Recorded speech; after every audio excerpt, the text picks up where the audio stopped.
Hi, everyone. My name is Shella Keilholz, and I'm in the Emory University Georgia Tech Joint Biomedical Engineering Department. I'd like to thank the organizers for giving me the chance to talk to you today about my lab's research on the intrinsic organization of functional brain activity.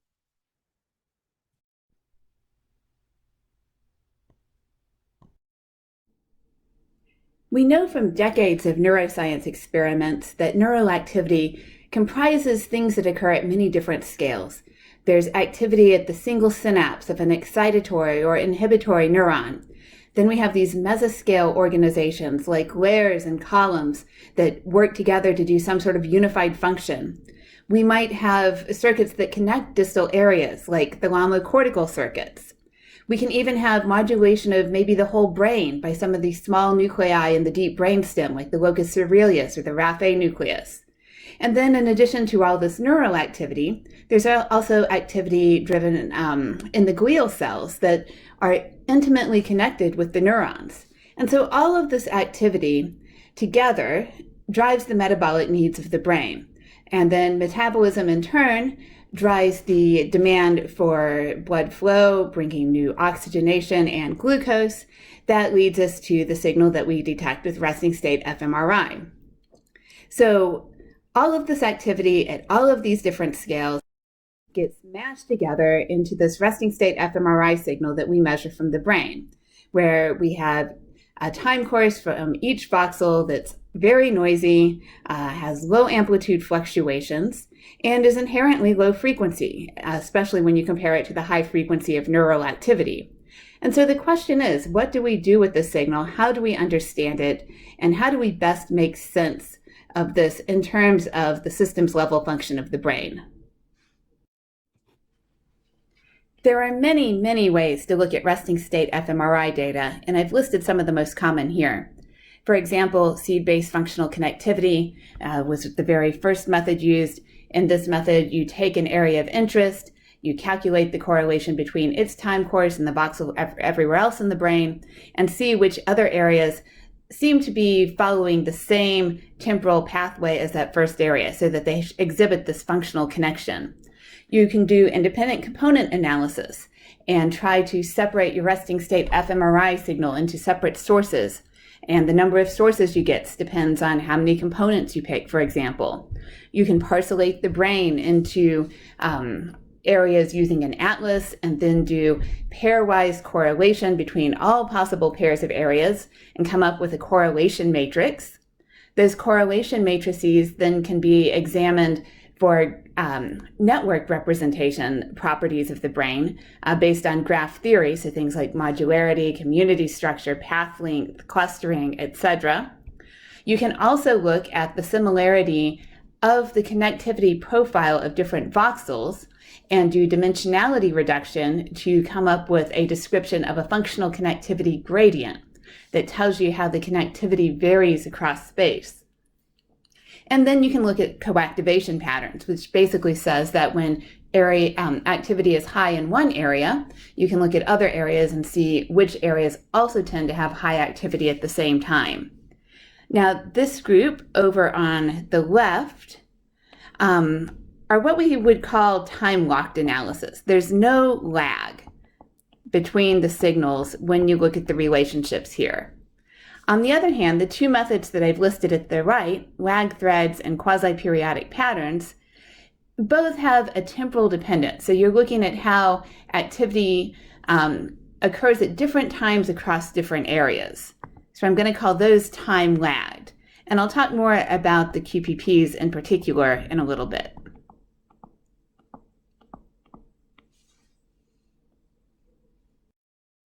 And so here you can see some of those methods that I described on the previous slide in application.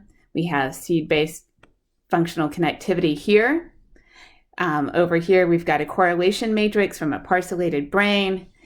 This is one time point of the dynamic pattern of the QPP and a functional connectivity gradient. And over here is a trajectory that describes the evolution of activity in different areas over time acquired with a deep learning method. Now, just looking at these, you can see some similarities, right? So this pattern of seed-based functional connectivity that is bringing out something that looks like the default mode also looks similar to certain phases of the QPP, one aspect of the functional connectivity gradient. And if you delve into these correlation matrices and the latent trajectories, you see the same sort of patterns there too. So we know that the structure is in the data, and we know that we're capturing one aspect of it. The question is, what is the best way to describe that overall large-scale structure of these resting state fMRI signal fluctuations in the brain? So what is the right way to look at resting state fMRI? And I put a bunch of pictures of physicists here because I think the physics view of assessing a model is really what was in our minds when we were trying to come up with a good way to explain the spatiotemporal structure of these resting state fMRI fluctuations. And so we wanted something that was simple, meaning that you capture a lot of information with few components, meaning that, if we can capture spatial and temporal information in one component rather than, transitions of multiple components, that was a win. We wanted something that was low level. So in this case, I mean based on the signal itself, not on some sort of secondary assessment like a correlation matrix. We needed something to be explanatory in that it accounts for the features that we observe with these other more complex analysis methods. And we definitely wanted to make sure that we accounted for the dynamics, not just the spatial patterns of activity that we see, but how they also evolved over time. We began thinking about spatiotemporal patterns based on something that we saw when we did QPP analysis. So before I go further, let me explain a little bit about what QPP analysis is. We came up with this about 10 years ago as a way to characterize repeated spatiotemporal patterns that we saw over the course of time in resting state fMRI studies. Basically, the algorithm finds periods of the same pattern and averages them together to create a three-dimensional template of the brain activity that then evolves over time. The length is approximately 20 seconds in humans. And we also have a sliding window correlation vector that tells us how strong that pattern is at any particular point in the scan. So let me show you what a QPP looks like. This is the group average one created from the HCP young adult data. And let's get it to play. So here, areas that are in warm colors are above their average activity, blue colors are below average activity. And there are two things I want you to notice. Well, three actually. First, that the brain is kind of divided into two networks, right? So it looks kind of like task positive versus default mode that we've heard about with other types of analysis like seed-based correlation. The activity in those two networks tends to alternate. One goes up, the other goes down. So they're anti-correlated as we would expect. And in addition, there's also this sort of propagation along the cortex sometime. I think you can see it best in these medial slices. So let me play it again. So watch kind of in here, and you can see this activity propagating along the cortex. So there's kind of this, not just alternation of high and low activity, but also more complicated time-lagged activity that occurs during these patterns. Now, what we noticed that was interesting was that the QPP we detected seemed to have a lot in common with other things. I already mentioned the anti-correlated TPN and DMN, and here I'm showing one phase of the QPP and the primary functional connectivity gradient. And so if you watch the QPP movie again, you can see that it moves from one end of the activity, moves from one end of the functional connectivity gradient to the other end. So it's like the activity sweeps across the primary functional connectivity gradient, which we thought was really interesting. The other thing we did is we took these QPP patterns and we regressed them out of the HCP data. So we've made a correlation matrix for the data prior to regression, which is this upper triangle. Here you see a lot of correlation kind of within squares, those are within particular networks. And then you see anti-correlation between different networks. Now this bottom half is after QPP regression, and we've basically made most of the functional connectivity go away, which says to us that that pattern actually explains most of the structure that's creating the correlation in our data. Well, great. Why don't we just call QPPs the fundamental, property of resting state fMRI and be done? Well, for one thing, our algorithm requires that we fix a window length, and we had some evidence that maybe the same pattern occurred with kind of some stretching or compression, and we'd like to be able to better catch that. And then using our algorithm, if you do QPP analysis, regress a QPP out, and then do it again, you can get another QPP, but those are not necessarily orthogonal like your, say, principal components would be orthogonal. So to come up with a more generalizable form of QPP analysis, Taylor looked into the climate and physics literature and was taking some inspiration from two phenomena that are very important there. This idea of standing waves and traveling waves. So I'm going to play just a brief demo from YouTube here. So what you see at the bottom is a standing wave, and there the activity goes up and down in a given spot. It may be anti-correlated with activity at another spot, but there's no time-lagged relationship. Whereas if you look at the top, you see that activity in one area precedes activity in another area.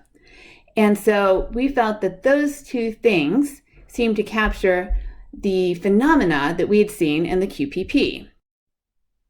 So this is a toy demonstration that Taylor made to show how this works. So in these panels, these four panels at the top, you see a traveling wave that begins at the top and moves towards the bottom of the screen over time. We're starting at not quite 6 seconds here to about 12 seconds at the end. So that's our traveling wave.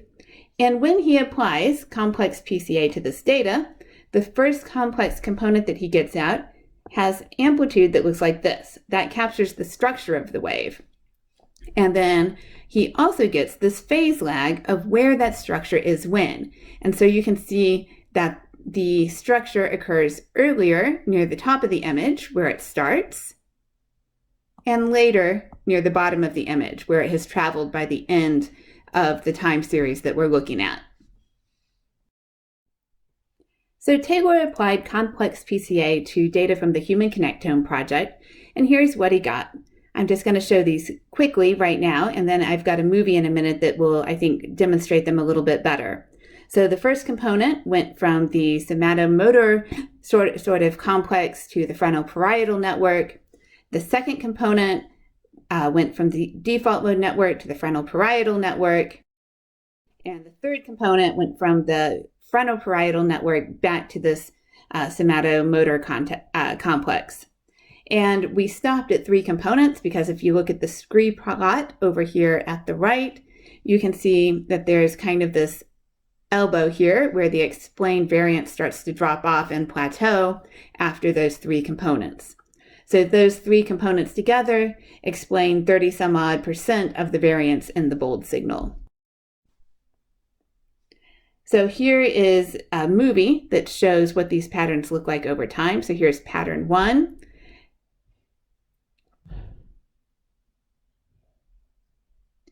These are about 20 seconds long. Here's pattern 2.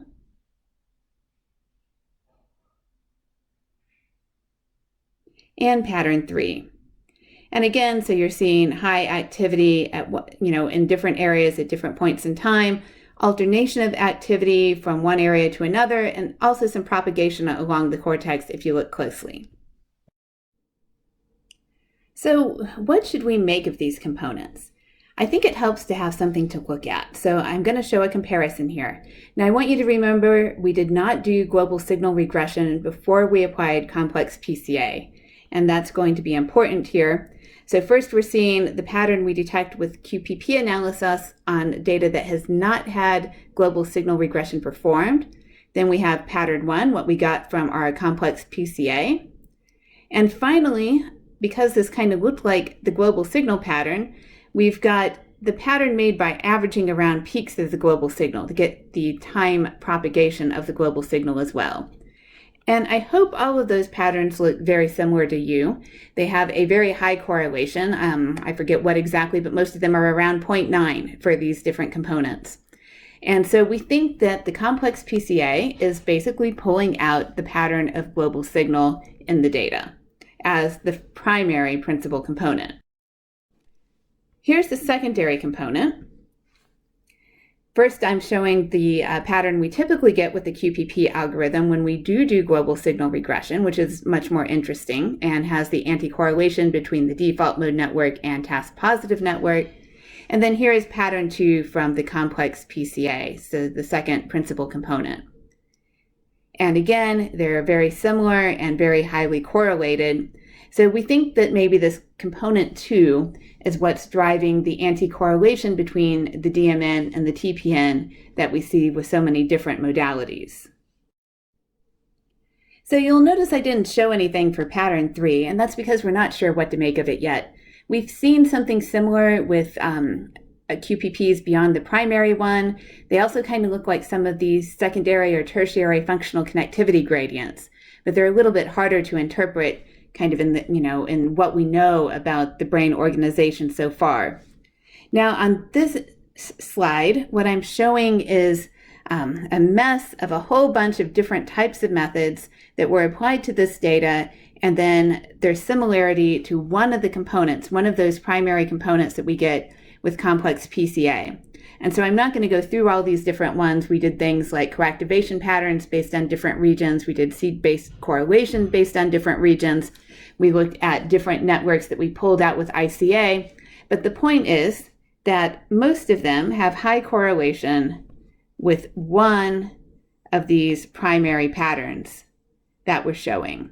So we think this is good evidence that, these patterns actually account for most of what we see with these other types of analysis techniques. Now that we've got this, we still don't know exactly where they come from. We know for global signal that noise from motion and respiration can contribute. That's always been an issue. There's also evidence, though, that neural activity is involved in the global signal and presumably in these other large-scale signals like the QPP or the the DMN task-positive alternation as well. Could be infra-slow neural activity that we've seen in some of our previous studies, could be higher frequency activity. I think at this stage we still aren't entirely certain at how those different frequency bands interact. So these might come from places like these deep brain neuromodulatory centers. We've seen that global signal and QPPs both maybe are linked to arousal in some form or another, again, which might tie back to those neuromodulatory centers. And we've also seen some evidence before that they might be a resonance of the network structure of the brain, that might provide some of the spatial structure that we see in the spatiotemporal patterns. So I mentioned before that these 3 PCs explain about 1/3 of the variance in the resting state fMRI. If you look at what they contribute to functional connectivity, it's more like 2/3 or 60%. What's left? What is in that other part? We don't really know. Noise, certainly. Other complex components that we are not pulling out because they explain less variance. Possibly localized activity, that's more related to moment-to-moment cognition. I think it's hard to say at this. So to quickly wrap up, because I'm right at time, we see 3 large-scale patterns that account for most of the structure that we find with any analysis method for resting state fMRI. And that means we need to think about how to interpret what we see with these resting state fMRI studies. But at the same time, it might give us new directions for theories about the systems level organization of the brain. Now, I want to note that about 70% of the variance is still unaccounted for. And I think there are some great questions there. What happens if we remove these 3 components? What's left? If they're related to systems level activity, how do we pull out localized changes? If we get rid of those patterns, do we see the local changes more readily? But at the same time, I think we have to, always be aware that there's noise. And, there's noise we know about, there's noise we don't know about, and we need to be cautious in our interpretation. So I just want to thank my lab for many discussions that contributed to this talk and you all for listening. Thank you.